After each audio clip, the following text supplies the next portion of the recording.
Hello and welcome to Comic Island. My name is Arden, and today we're talking about Web of Venom, Wraith number 1.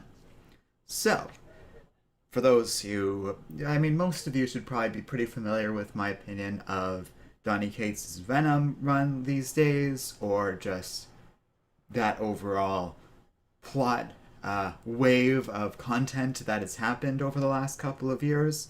I don't really feel the need to go over it all right now, but the idea is Donny Cates has really expanded the mythology of Venom in his run with the character, essentially increasing the scope and history of the Venom symbiote to be part of this ancient race of weaponry built by this primordial dark god named Null.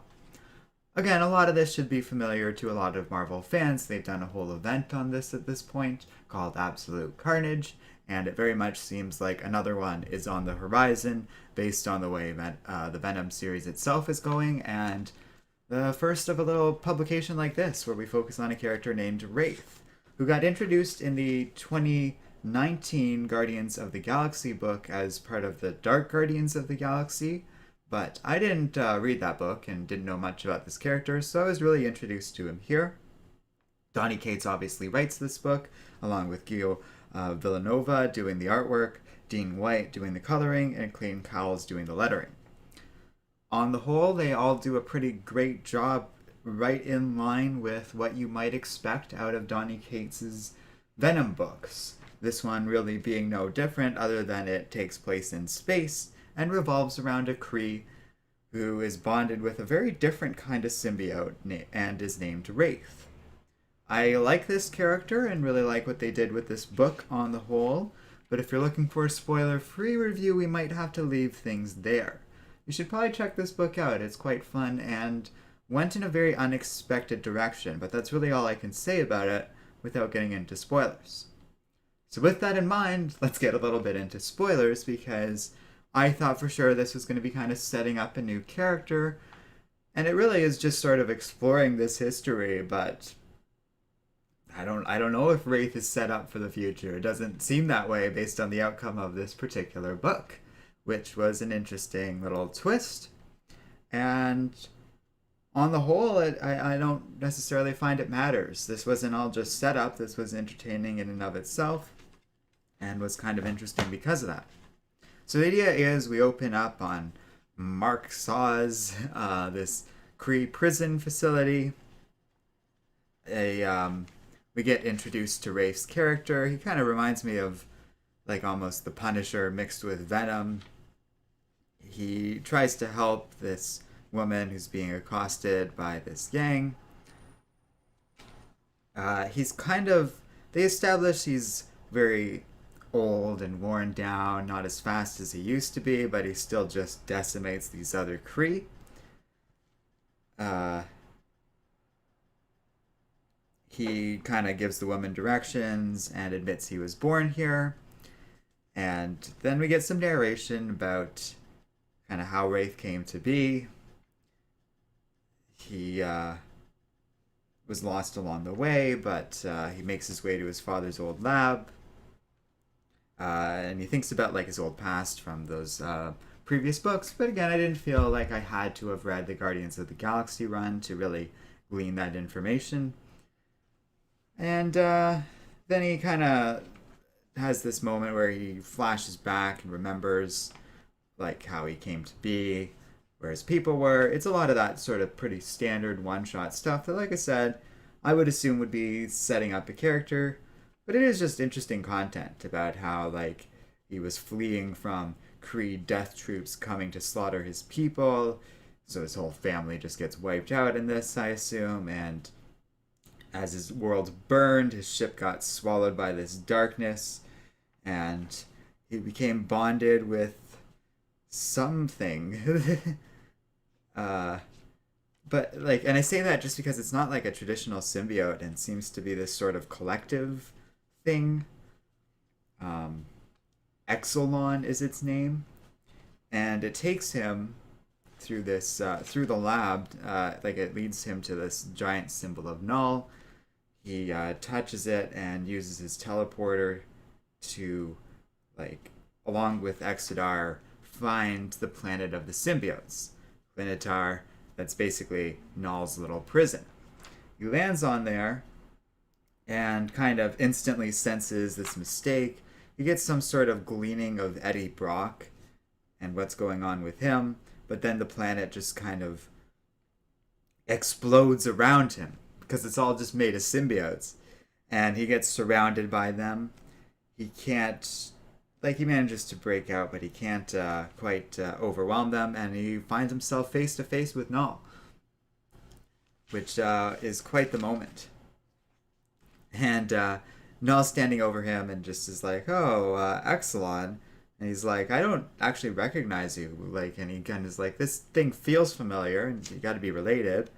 And then he kind of remembers it. He's like, "Oh, that's like one of my early failed experiments that he just sort of dumped." And like, Null has a lot of great lines in this scene. He's just like, "Oh, you were just born from trash." He rips the symbiote right off of Wraith, and the dude is just instantly like exposed to space and just completely screwed. And Null kind of forges it into this weapon. He's like, "Oh, hello, little ones." So it reflects how it's like this weird collective thing, and he makes it into a sword. It kind of reminds me of the weapon that Venom was made into by Malekith for a long time, or well, not like back in the War of the Realms. And Null attacks, but is obviously just nothing at this point. So, or sorry, Wraith attacks Null, but Null just kicks him out into space, and he's just left to float. Presumably, as he's like just dying, this light kind of reaches out to him and envelops him. He sees this little symbol that appeared in the center of Null in his father's lab earlier, and it's this voice that speaks to him. It says Eddie Brock's name, and for a minute, like, all the darkness of the symbiote is gone from Wraith, and he gets all these thoughts from this like void, and then it's just suddenly like the light just passes right by him. So it's this weird little moment where something just completely surrounds him and purges away the effect of the symbiote. Wraith is able to do one more teleportation, though it's pretty clear that all of these events have basically killed him, so he just kind of is like doing one last little thing. But he manages to teleport to Earth, right in New York City, clearly outside of the events of Venom Beyond, where he appears before Eddie Brock and his son Dylan. Obviously, they're a little alarmed to see like a mostly naked alien appear in front of them, and Eddie freaks out and turns into Venom, understandably. But the symbiote actually senses something along the lines of what happened to this Kree, and it's just like, "Oh, Eddie, it's okay. You can calm down. Like, this one's familiar, and he's in pain and dying." And Wraith starts to like dissolve in front of him, but he talks about how like Null's coming for them, which we already knew. But then he talks about that light presence and says there's another. Null has a shadow, an opposite, a god of light. Like, so his shadow, the shadow of a dark being, I guess, being this light form. And then he just vanishes with that symbol being left on the road from where he, like, Wraith appeared in front of Eddie. So, that's the book. And if you didn't pick up on it, you can kind of see where the big twist is. This isn't really an introduction of Wraith's character. It's sort of a farewell. Bad Mr. Box says, "I have to admit I understood very little about this comic." Well, it's clearly what it is set up for what's going to be going down, I think, in this arc going forward. And I think the way you're phrasing that is fair. A lot of it isn't overly clear. I think the stuff about Wraith's history is laid out pretty clearly for us. But the stuff with that light void being, we don't know anything about. But I think that's a clear path of where things are going to go in the world of Venom. And when there inevitably is going to be some sort of big crossover event with Null or something, I haven't really heard a lot from Marvel about it, but books like this, I think, are clearly carving out that path. It's pretty clear this light being is going to be some sort of weapon against Null, though it might not just be a traditional straightforward being. I wonder if Eddie Brock and Venom are going to turn into something very different. Perhaps along the lines of Anti-Venom or something like that, but a non-synthetic version of that creature along the lines of how Venom is distinct from the ultimate version of Venom, which is synthetic, and has been a major plot point of the current Venom arc called Venom Beyond, which we've been reviewing and I've quite enjoyed as well. So, as far as this book goes, it's a little weird and it's definitely like setting up future things, so on its own, it's only doing so much, but that setup is pretty strong. I really like the artwork in this book. Villanova does a good job at making this seem surreal. He really lives up to the nature of this story taking place entirely on alien worlds and in the presence of this dark alien god. He does a good job at establishing those scenes and making it seem creepy. I really like his backgrounds, which are a mix of space and like this fog and colors that heighten the emotion of the scene while also getting into like the void of space, which is relevant when Wraith gets just kicked off of Null's little rock and just gets sent adrift into the void, the void of space, and then encounters just this profound wave of light. There's a lot of contrasting colors and changes across this book in terms of light dynamics that are depicted here, and Villanova, along with, I guess, was it White? Dean White, do a really good job at showing that change. That Mr. Box says, Null suddenly having a counterpart that's never showed up before is kind of meh. Wonder if it's after construction by Cates or he had that planned all along. Well, I don't know, and that's a fair point because it does kind of feel like that.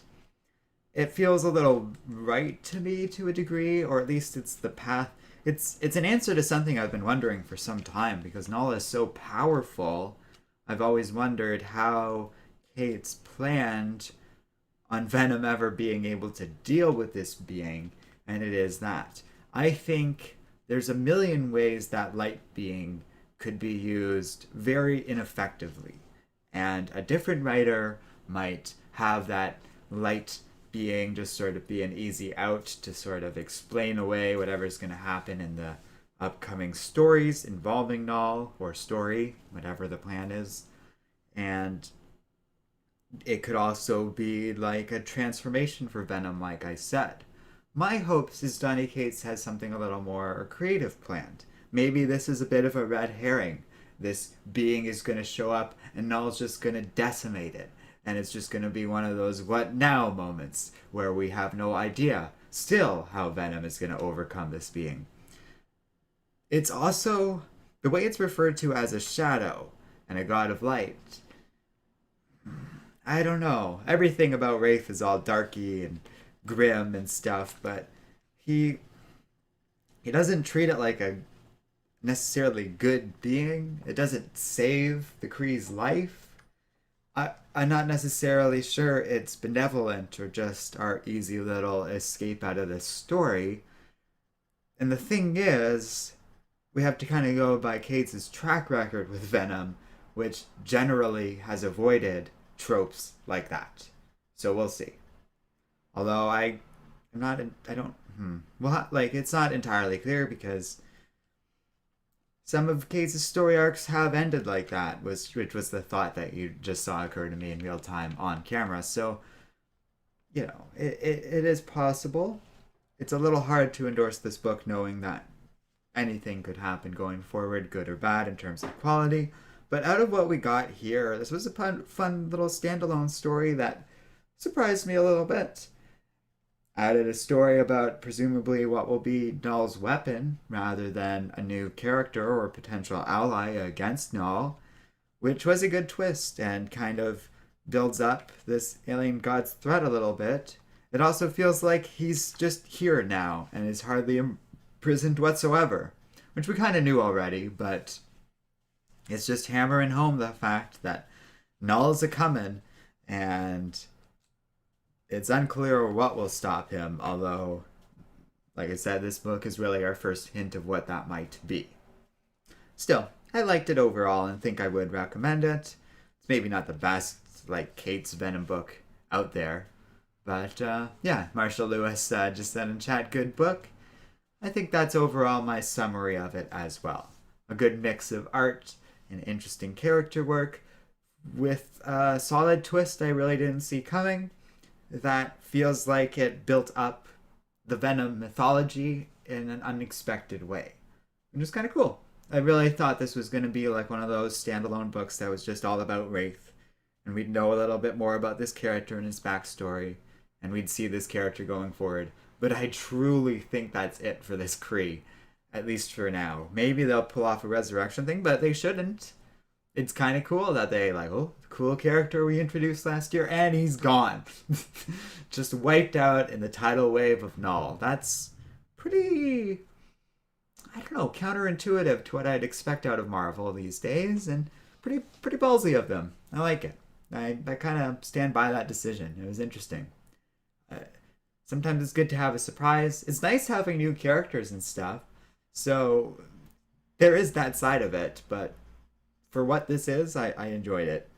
Maybe there's some way they can use like a different version of Wraith if someone really feels the need to, but there are a lot of symbiote characters out there, so it's really not that necessary.